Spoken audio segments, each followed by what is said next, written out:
बड़े को राम राम, छोटों को बहुत सारा प्यार। तो दोस्तों, ये जो बुक मैं पढ़ रहा था और इस बुक के मैं 5वें चैप्टर पे था। और कुछ बहुत ही इंटरेस्टिंग चीज़ मुझे 5th चैप्टर में मिली, मैं आप लोगों के साथ शेयर करूँगा। देखिए, इसके 5th चैप्टर में एक फिजिस्ट और एजुकेटर का ज़िक्र हुआ, एरिक मजूर। ये हार्वर्ड में फिज़िक्स के प्रोफेसर थे और आई थिंक अभी भी हैं ये वहाँ पे, मुझे ये नहीं पता अभी हैं या नहीं है। लेकिन इन्होंने ये अपने सब्जेक्ट के बहुत अच्छे प्रोफेसर माने जाते थे और इन्होंने अपना एक एक्सपीरियंस शेयर किया। उस एक्सपीरियंस में इनका मानना ये था कि उस पर्टिकुलर इंसिडेंट के बाद इनकी टीचिंग अप्रोच में इन्होंने यू टर्न ले लिया, बिल्कुल चेंज कर दी। हालांकि उससे पहले भी ये बहुत अच्छे एजुकेटर माने जाते थे, इनके रिव्यूज़ बहुत अच्छे होते थे, लेकिन उसके बावजूद भी इनको ये समझ में आ गया उस पर्टिकुलर एक्सपीरियंस के बाद कि किस तरह से पहले इनकी टीचिंग अप्रोच बहुत गलत थी, स्टूडेंट के पर्सपेक्टिव से वो बहुत गलत थी। आप लोग भी मैं अपने इस वीडियो के डिस्क्रिप्शन में उनका नाम लिखूंगा, आप लोग भी जाकर के उनके बारे में पढ़िएगा। उन्होंने एक टर्म का जिक्र किया, पीर इंस्ट्रक्शन। इस टर्म के बारे में आप लोग देखिएगा, आपको भी अच्छा लगेगा। और दूसरा यहाँ पे इन्होंने एक टर्म का यूज़ किया इस चैप्टर के अंदर, जिसको बोलते हैं कर्स ऑफ नॉलेज। इस टर्म का मतलब है, कर्स ऑफ नॉलेज का मतलब है कि जब आप किसी सब्जेक्ट पे, किसी कॉम्प्लेक्स टॉपिक पे बहुत ज़्यादा कंफर्टेबल हो जाते हैं, आप बहुत ज़्यादा स्ट्रॉन्ग होल्ड बना लेते हैं, तो उस पर्टिकुलर सब्जेक्ट को पढ़ाने में आप बहुत ज़्यादा कॉम्प्लेक्स बन जाते हैं। मतलब कि आप उस सब्जेक्ट को अगर आपको किसी को समझाना हो, तो वो जो आपकी नॉलेज है ना, उसका एडवांटेज मिलने की बजाय उसका डिसएडवांटेज आपको मिलेगा। और ऐसा कैसे होगा? ऐसा ऐसे होगा कि किसी भी टॉपिक पे जब आप टाइम के साथ साथ बहुत ज़्यादा एक्सपर्ट बन जाते हैं, तो उस टॉपिक के जो फंडामेंटल बेसिक चीज़ें हैं ना, वो कहीं ना कहीं आपके लिए ऑटोमेटिक हो जाती हैं।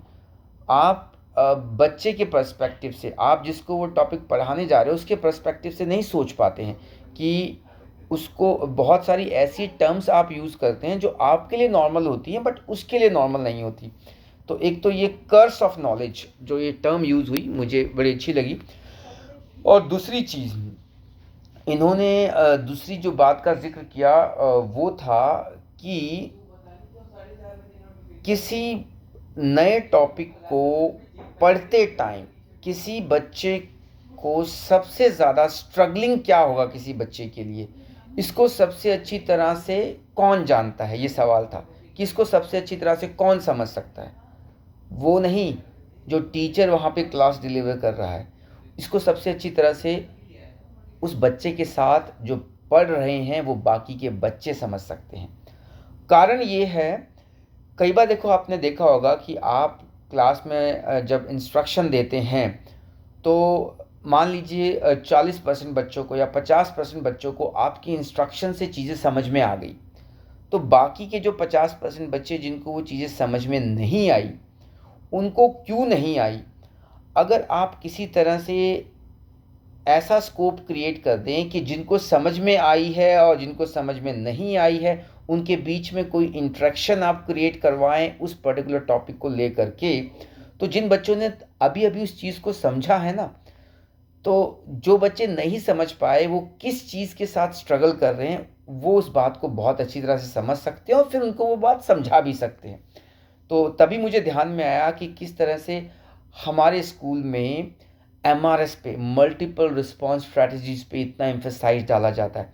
मतलब कि आपको कुछ भी अगर पढ़ाना है तो बच्चों को क्वेश्चन दे करके बच्चों के बीच में डिस्कशन क्रिएट करवाना है उस पर्टिकुलर टॉपिक को लेकर के। जो भी चीज़ आप बताना चाहते हो, ज़रूरी है कि आप वो चीज़ एक बच्चे से दूसरे बच्चे के पास ट्रांसफ़र करें। मैंने आपको पहले भी एक वीडियो में ज़िक्र किया था कि किस तरह से जब हम इंस्ट्रक्शन देते हैं यहाँ पे, जो मैंने अमेरिका में आकर के सीखा कि अगर मुझे इंस्ट्रक्शन देनी है कुछ भी पढ़ाना है तो मेरा रोल नॉलेज ट्रांसफ़र करने का नहीं रहता, मेरा रोल सिर्फ रहता है कि बच्चों के डिस्कशंस को डायरेक्शन देने का, है ना। कोई भी मैंने आपको एक एग्जांपल भी दिया था कि अभी दोबारा से वो एग्जांपल देता हूँ। मान लीजिए मुझे एक बहुत सिंपल सा एग्जांपल लेते हैं हम, 2+3=5 सिखाना है किसी क्लास में।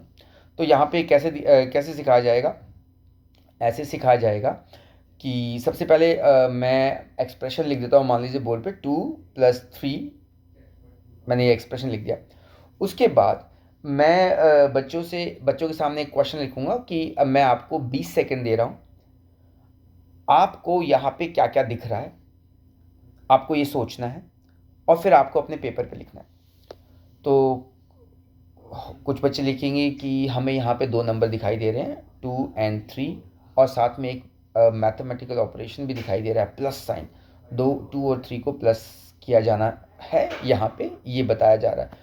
कुछ बच्चे लिखेंगे उनको सिर्फ 2 नंबर दिखेंगे, वो शायद प्लस साइन को मैथमेटिकल लैंग्वेज में वो इतने कंफर्टेबल नहीं है, तो शायद से मैं ये बात कर रहा हूँ सेकंड क्लास के बच्चों की या सेकंड थर्ड के बच्चों की, है ना, जो वो बेसिक चीज़ पर जब उनको पढ़ाई जाती है ना। और कुछ बच्चे जो हैं वो क्या दिख रहा है इससे भी बियॉन्ड चले जाएंगे कि हाँ ये हमसे ये एक्सपेक्ट कर रहा है कि इसको प्लस करना है, इसको प्लस करने का ये तरीका होगा। और उस टाइम वो जो 20 सेकंड है उस टाइम टीचर ने सोचने का टाइम दिया और फिर मैंने उनको कहा कि ओके मैं आपको 40 सेकंड देता हूँ, अब इस पर आप लिखो जो आपने सोचा, जो आपने देखा है। और जब वो बच्चे लिख रहे हैं तो टीचर राउंड लेता है और टीचर देखता है कि कौन सा बच्चा क्या लिख रहा है, क्या लिख रहा है, इस तरह से टीचर देखता है। और फिर टीचर उन्हीं में से जिस बच्चे का आंसर बहुत ज़्यादा अलाइंड है जो टीचर बताना चाहता है वो। और दूसरी बात, बहुत बार ऐसा भी होता है कि टीचर जो सोच रहा होता है उससे भी अलग आंसर बच्चों के पेजेस पे उसको दिखाई दे जाता है। जैसे मेरे साथ एक रीसेंट एग्जांपल हुआ था, एक रीसेंट इंसिडेंट ऐसा हुआ था कि मुझे बच्चों को मल्टीप्लिकेशन सिखाना था। तो मैंने मल्टीप्लिकेशन सिखाने के लिए जो प्लान किया था वो प्लान किया था स्टैंडर्ड एल्गोरिथम। और मैंने जब ये मल्टीप्लिकेशन का क्वेश्चन दिया बच्चों को और मैंने यही कहा कि ओके हम इसको कैसे करेंगे, मैं आपको 20 सेकंड देता हूँ, आप इस पर विचार कीजिए। और फिर मैंने उनको 1 मिनट दिया कि ओके आप अपने विचार को पेपर पे लिखिए।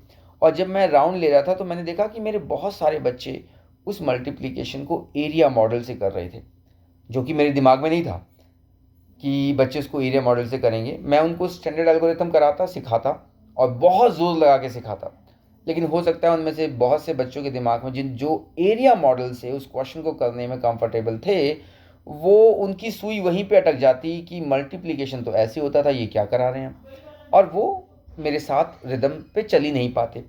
लेकिन क्योंकि मैंने वो राउंड लिया और मैंने देख लिया और फिर मेरे को समझ में आ गया कि मुझे अब बच्चों को जो मैं सिखाने जा रहा हूँ उसको कनेक्ट करना है एरिया मॉडल से और फिर ये नई चीज़ सिखानी है। तो ऐसे ही जो बच्चों का रिस्पांस होता है ना, उसमें हमें ये पता चल जाता है कि हमारे बच्चों का पर्सपेक्टिव उस चीज़ की तरफ क्या है और तब हम बेहतर तरीके से उसको बता पाते हैं।